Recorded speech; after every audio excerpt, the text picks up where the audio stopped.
Hi guys, this is Mari Reviews. So இன்றைக்கி நம்ம என்ன பார்க்க போகிறோன்னா நான் ரீசெண்டாக ஒரு மவுஸ் பர்ச்சேஸ் பண்ணேன். ஸோ அதோட அன்பாக்சிங் அண்ட் ஒரு மவுஸ் எப்படி சூஸ் பண்ணணும் அப்படிங்கிறதையும் இதில் பார்க்க போகிறோம். வாங்க நீங்கள் வீடியோக்குள்ளே போகலாம். துணிச்சலை மனத்திலே வளர்த்தவன்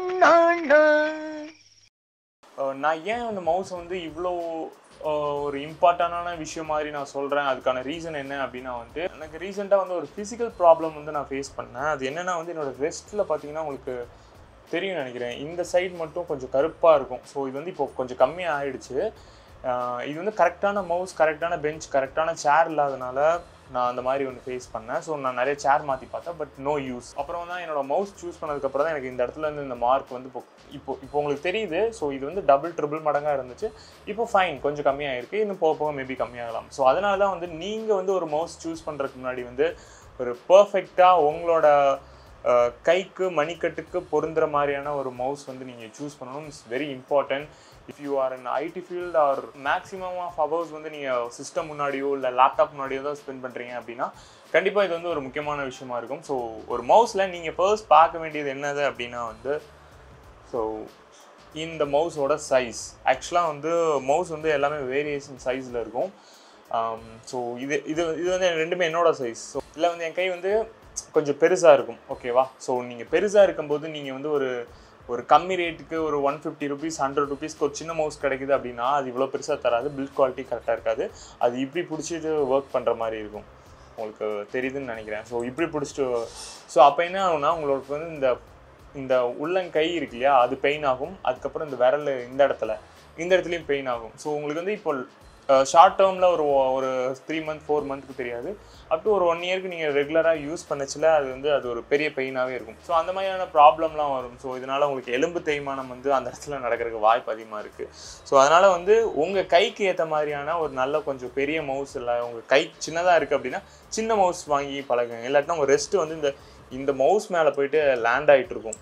ஸோ அதுவும் கரெக்டான ஒரு இது இல்லை.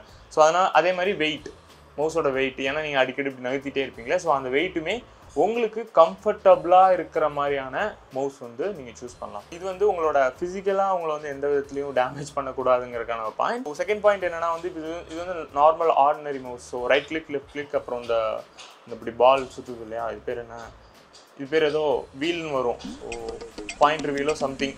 இது அதுக்கப்புறம் இதுலேயும் ஒரு கிளிக் இருக்கும். மொத்தம் 3 clicks அண்ட் 1 roll. இந்த ரோலிங் பால் இருக்கும். ஓகேவா? ஸோ இது ஒன்று. ஸோ இதில் ஏன் அப்படின்னா ஸோ சப்போஸ் நீங்கள் ஒரு மிஷின் டிசைனிங் இல்லைன்னா ஒரு கிராஃபிக் டிசைனிங் ஒரு கேமராக இருந்தீங்கன்னா உங்களுக்கு இந்த 3 ஆப்ஷனை தவிர ரைட் அண்ட் லெஃப்ட் சைட்லேயும் ஒரு 2 பட்டன் 3 பட்டன் இருக்கும். ஸோ நீங்கள் குயிக்காக பீக்காக இருக்குது, இல்லை திரும்ப இருக்குது, உட்கார் இருக்குது. சில இந்த 3D மாடலிங்லாம் பண்ணச்சில், மிஷின் டிசைனிங்லாம் பண்ணச்சில் ஸோ கண்ட்ரோல் பட்டன் உங்களோட இந்த மவுஸ்லேயே இருக்கும். So control plus right click நீங்கள் கீபோர்டு யூஸ் பண்ணது போல இதே நீங்கள் யூஸ் பண்ணலாம். ஸோ இந்த மாதிரியான வேரியேஷன் மவுஸ் இருக்குது. ஸோ நம்ம ஆர்டினரியாக நம்ம ஒரு ஐடி ஃபீல்டில் தான் இருக்கோம் அப்படின்னா ஒரு நார்மலான ஒரு 3 click மவுஸே உங்களுக்கு ஃபைன் தான். ஸோ அதனால் நீங்கள் அந்த மாதிரி சூஸ் பண்ணுங்கள்.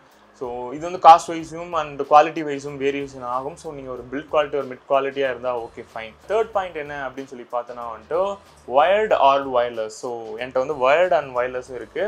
எனக்கு தெரிஞ்சு நான் காலேஜ் படிக்கச்சில் மட்டும்தான் நான் கொஞ்சம் வயர்லெஸ் யூஸ் பண்ணிட்டு இருந்தேன். அதுக்கப்புறம் இப்போ தான் ரீசெண்டாக இந்த மவுஸ் வாங்கினேன். ஸோ எனக்கு வயர்டுக்கு போகிறதுக்கான ரீசன் என்ன அப்படின்னா அது எப்போவுமே பேட்டரி லைஃப் ப்ராப்ளம் வராது. ஸோ எப்போவுமே நான் யூஸ் பண்ணிக்கிட்டே இருக்கலாம். பேட்டரியில் ஏதோ ப்ராப்ளம் ஆனாலும் நான் சடனாக ஏதோ ஒர்க் பண்ணிட்டு இருக்கும்போது திடீர்னு பேட்டரி இருக்காது. ஸோ அதனால் நம்ம மவுஸ் பேட் யூஸ் பண்ணுறதுக்கு கட்டாயம் வரலாம். ஸோ இது மாதிரி இதை கரெக்டாக கவனிக்கணும். 3 months ஒன்ஸ் பேட்டரி சேஞ்ச் பண்ணணும். ஸோ இந்த மாதிரி இஷ்யூஸ்லாம் நான் ஃபேஸ் பண்ணேன். அதுக்கப்புறம் அந்த ப்ளூடூத் அந்த பின் நான் அப்பப்போ தொலைச்சிருவேன். ஸோ தொலைச்சிட்டேன்னா அதுக்கப்புறம் அந்த மவுஸ் ஒர்க்கே பண்ண முடியாது. சில மவுஸ் டேரெக்டாக உங்களோட லேப்டாப்போட கனெக்ட் பண்ணிக்கலாம் வித்தவுட் அந்த டாங்கிள், அந்த சின்ன பின்னு மாதிரி இருக்கும் இல்லையா, USB பின் மாதிரி. ஸோ அந்த டாங்கிள் இல்லாமலேயும் டேரெக்டாக நீங்கள் லேப்டாப்பில் கனெக்ட் பண்ணி ஒர்க் பண்ணலாம். ஸோ நான் ரெகுலராக யூஸ் பண்ணுற ஒரே பிராண்ட் Logitech M19. ஸோ இதோட ப்ரைஸ் அரௌண்ட் நான் வாங்கும்போது 400. இப்போது ரீசெண்டாக நான் இந்த மவுஸ் வாங்குறதுக்கு முன்னாடி பார்த்தேன் 300 350 அந்த மாதிரி ரேஞ்சுக்குமே இருக்குது. ஸோ இது ஏன் நான் சொல்கிறேன்னா இதோட பில்ட் குவாலிட்டி ரொம்ப நல்லா இருக்கும். லைஃப்புமே ரொம்ப நல்லா வருது. ஆக்சுவலாக இது வாங்கி எனக்கு ஒரு 2 வருஷம் இருக்கும். பட் ஆனால் இது இன்ன வரைக்குமே ஒர்க் ஆகிட்டு இருக்கு, நல்லா இருக்குது, எனக்கு ரொம்ப பிடிச்சிருக்கு. ஸோ அதுக்கப்புறம் இதோட கிளிக்கு, அதுக்கப்புறம் ஹேண்ட் பொசிஷன், இதெல்லாம் எனக்கு பர்ஃபெக்டாக மேட்ச் ஆச்சு. இதோட லிங்க் டிஸ்கிரிப்ஷனில் தரேன், நீங்கள் கண்டிப்பாக செக் பண்ணி பாருங்கள். ஸோ இந்த மவுஸ் பேர் Logitech M90. ஸோ இதை நீங்கள் ட்ரை பண்ணி பாருங்கள். இப்போ வந்து உங்கள்கிட்ட எக்ஸ்பிளைன் பண்ண போகிறது வந்து இப்போ நான் ரீசெண்டாக அப்கிரேட் ஆகிருக்க ஒரு வயர்லெஸ் மவுஸ். இது என்ன பிராண்ட்னா Lenovo 150 வயர்லெஸ். ஸோ ஆக்சுவலாக நான் லாகிடெக்லேயே போயிருக்கலாம், பட் ஆனால் நான் இது போனதுக்கான ரீசன் இருக்குது. ஸோ இந்த மவுஸ் வந்து நான் எவ்வளோக்கு வாங்கினேன் அப்படின்னு நினச்சின்னா வெறும் 90 ரூபாய்க்கு வாங்கினேன். பட் ஆனால் இதோட கரண்ட் ப்ரைஸ் வந்து 600 rupees இன் அமேசான் அண்ட் ஃப்ளிப்கார்ட்டில் வந்து 500 rupees நினைக்கிறேன். பட் ஆனால் இது என்னோட ஃப்ரெண்ட் வந்து ஒரு லிங்க் ஒன்று ஷேர் பண்ணியிருந்தா, அந்த லிங்க் வழியாக போய் வாங்கினதுனால எனக்கு ஒரு 90 rupeesல தான் நான் வாங்கினேன். இந்த மவுஸில் வந்து என்னென்ன தந்தாங்க அப்படின்னா வந்து அவங்களே வந்து ஒரு பேட்ரி ஒன்று தந்துட்டாங்க. திறந்தா அப்படி ஃபுல்லாகவே ஓப்பன் ஆகிடும். ஸோ இதில் வந்து ஒரு ப்ளூ கலரில் ஒரு பேட்ரி இருக்கு இல்லையா, ஸோ இந்த பேட்ரியுமே அவங்க சைட்லேருந்து தந்துடுறாங்க. ஸோ இதோட கேப்பபிலிட்டி வந்து 6 months இருக்குது. ஸோ நம்ம ஆர்டினரியாக வந்து ஒரு 300 400 ஒரு 300க்கு ஒரு மவுஸ் வாங்கினேன் அப்படின்னா கண்டிப்பாக அதோட லைஃப் வந்து ஒரு 3 months ஒன்ஸ் வந்து நான் பேட்ரி மாற்ற வேண்டியதாக இருக்கும். அதுக்கப்புறம் பேட்டரியோட சைஸ் வந்து இது சின்ன பேட்டரி இல்லை, இது கொஞ்சம் பெருசு. இந்த வால் கிளாக்லாம் போடுவோம்ல அந்த மாதிரியான ஒரு பேட்ரி. ஸோ ஈஸியாக எங்கேயாவது கிடைக்கும், இல்லை அர்ஜென்ட்னா ஏதாச்சும் ஒரு கிளாக்லேருந்து கழட்டிக்கலாம். ஸோ அந்த மாதிரியான இருக்கிறதுனால இது கொஞ்சம் நல்லா இருக்குது. அதுக்கப்புறம் பில் குவாலிட்டி நல்லாயிருக்கு. இதில் வந்து 3 lakhs clicks வரைக்கும் இதில் யூஸ் பண்ணிக்கலாம்னு சொல்கிறாங்க. அப்புறம் இதுலேயும் USB பின் இருக்குது. ஸோ அது கொஞ்சம் கடுப்பான வேலை தான். பட் ஆனால் நான் அப்கிரேட் ஆகணும்னா நான் பழகி தானே ஆகணும். ஸோ அதனால தான் நீங்களும் ஒரு நல்ல ஒரு வயர்லெஸ் மவுஸ் வேணும் அப்படின்னா டெஃபினெட்லி நீங்கள் இந்த மவுஸ் போகிறதுல எந்தவித தயக்கமும் பட வேண்டாம். ஸோ ரொம்ப நல்ல மவுஸ். இதோட எல்லாத்தோட லிங்க்குமே கீழே இருக்குது. ஸோ நல்ல மவுஸ் யூஸ் பண்ணுங்கள். ஸோ தேங்க்யூ ஃபார் வாட்சிங். திஸ் இஸ் மாரி. திஸ் இஸ் அவர் சேனல் மாரி வியூஸ். Bye guys.